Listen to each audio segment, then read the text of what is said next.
If you have ADHD, if you struggle with having enough time to do things that you want to learn, or you're simply a beginner and you don't know where to start, if you'd like to paint this with me, follow along and I'll help you every way I can.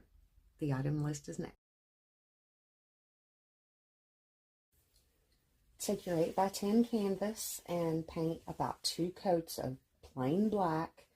You can use your hair dryer to dry in between coats. You'll know it's dry when it's not shiny anymore and it's dry to the touch. Take a piece of tape, put it right around in this area.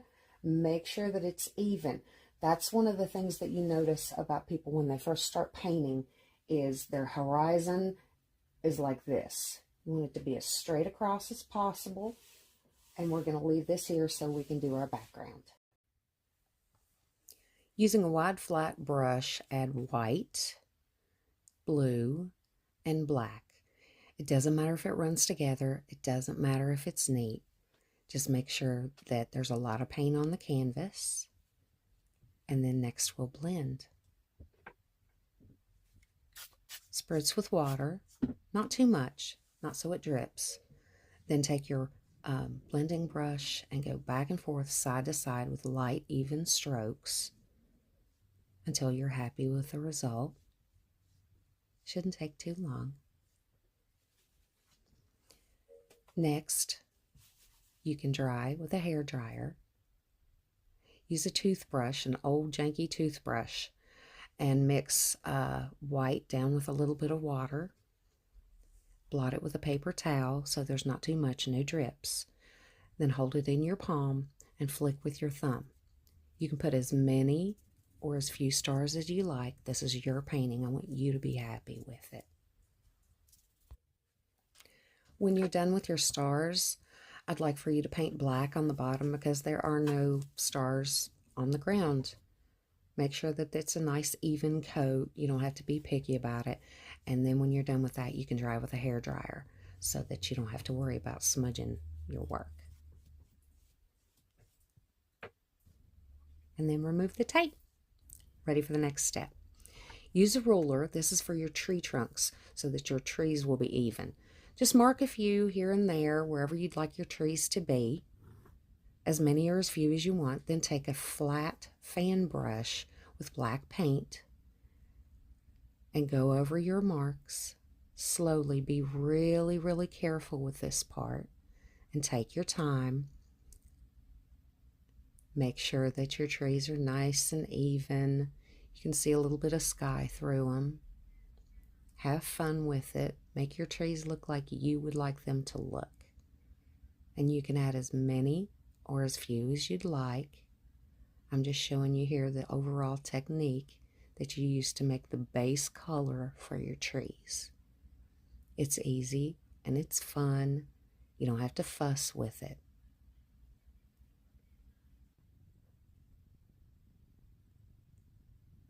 You can add lots or a few.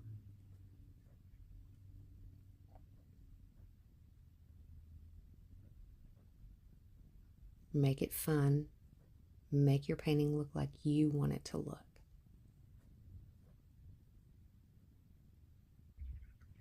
When you're done with putting your trees in, put the trunks in. Start at the top with a really thin liner brush. Go all the way down to the base of your trees, all the way across. Add little tree tops in the bare areas of your painting to add some depth.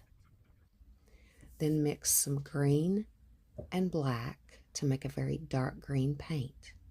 This is where the first part of the color pops come in so that you can tell they're actually trees and where the trees live at. Pay attention to where your light is coming from what area of the sky, and make sure the light is hitting that part more so.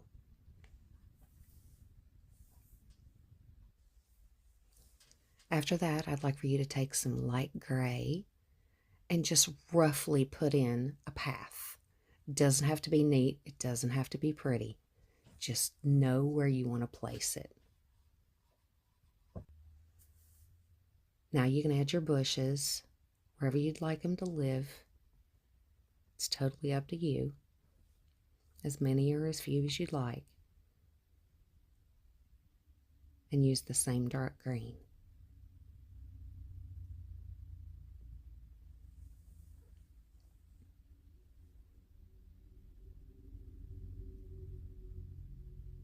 Add some flat lines with your green. This is the end of your bushes, and it makes the landscape look a little bit more realistic and give it more depth. It can go into your path. If you put a little bit too much paint, you can just take your finger and smooth it out. Nobody's telling us what to do here. It's all easy. Do what makes you happy.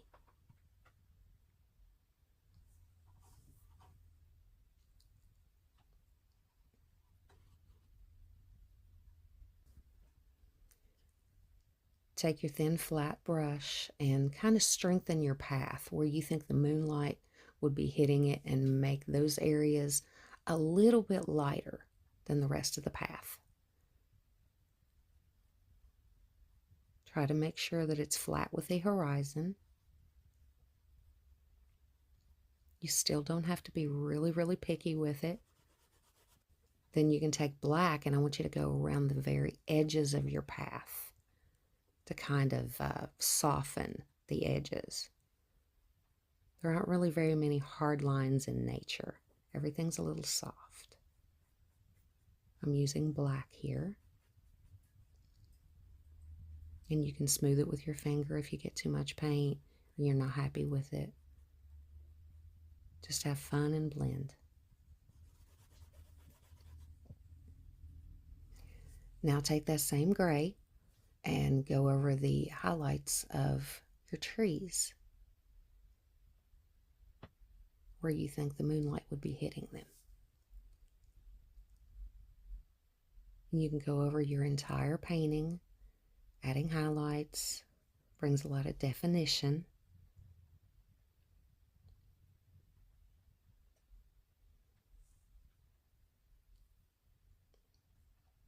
Take as much time as you want with this.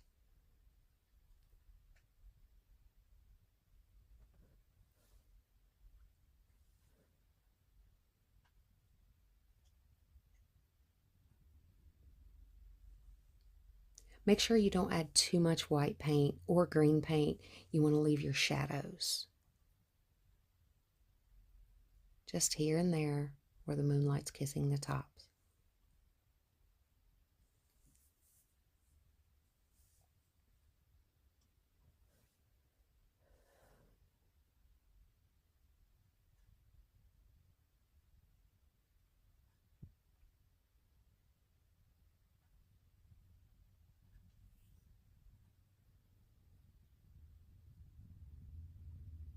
Add highlights anywhere you think they should be.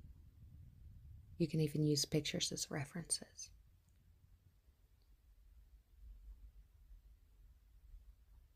I'm going back and putting some more highlights on the path, giving it a little bit more definition and realism. Not too many. Now I'm going back with my green because I didn't think I had enough dark in the painting. And I'm adding a little bit more bushes on the edges of the path. It also helps soften the edges. And you can add as many of these as you'd like, or as few. And then go throughout the rest of your painting and add some flat lines of green to indicate the grass. And you can smooth them out with your finger or a paintbrush, whichever you're more comfortable with. And last, the very lightest gray. You don't want to use too much of this. This is just to add a little pop. A little bit more green. Finishing touches here. Just make sure it feels like a beautiful nighttime walk.